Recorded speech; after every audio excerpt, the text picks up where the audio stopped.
Different parts of your brain control completely different things, from your personality all the way to the system keeping you alive right now. So, starting at the very front, here's what each major brain region actually does. Number 1. The frontal lobe.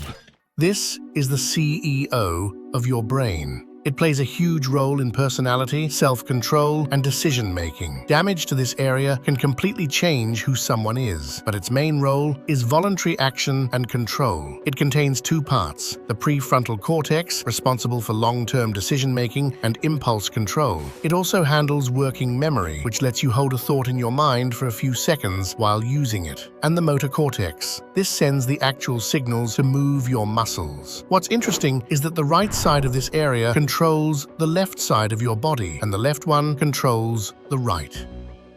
Number 2.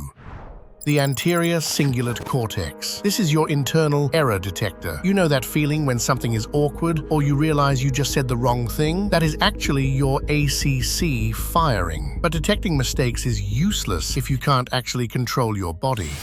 Number 3. The parietal lobe.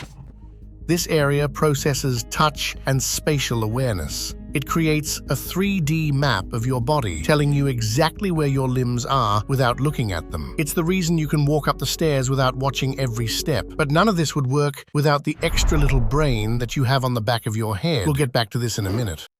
Number 4. The temporal lobe. This is the processing center for sound, memory, and stress. It processes everything you hear and helps you understand language. It's the reason you understand this sentence right now. But deep inside it, you have the hippocampus. It forms new, long-term memories. And right next to it is the amygdala, one of the most important parts for survival. It detects threats, then triggers fear and stress response. Now here's something that might shock you. Your brain makes up only 2% of your body mass, yet it consumes 20% of your energy every day. That's a huge amount. But it would be even higher if it weren't for this next region. It turns repeated behaviors into habits. When you first learn to drive, it's hard, but after a year, you do it without thinking. That's because the basal ganglia automated it, like every other habit, to save energy. It's also where dopamine acts to reinforce behaviors, which is why habits like scrolling form so easily. But before any of this information reaches your conscious mind, it has to pass through a gatekeeper. Number 6. The thalamus.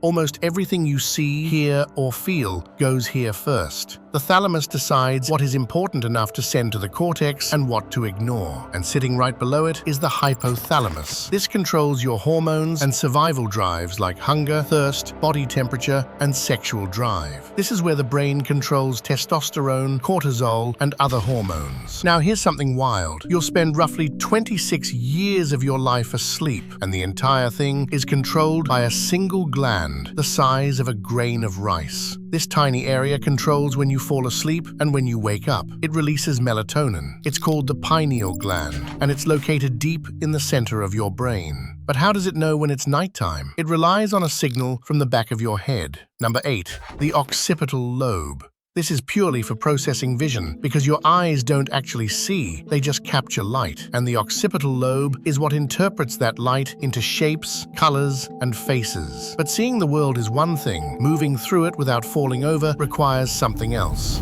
The motor cortex lets you move muscles. The parietal lobe tells you where your body is. But you also need a part that coordinates everything so you don't trip over your own legs. And that's where the cerebellum comes in. It means little brain in Latin. And this area coordinates movement and balance. But none of this matters if your heart stops beating. Number 10. The brainstem.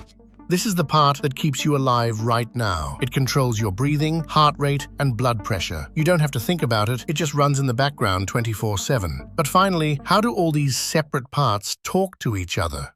Number 11. The Corpus Callosum.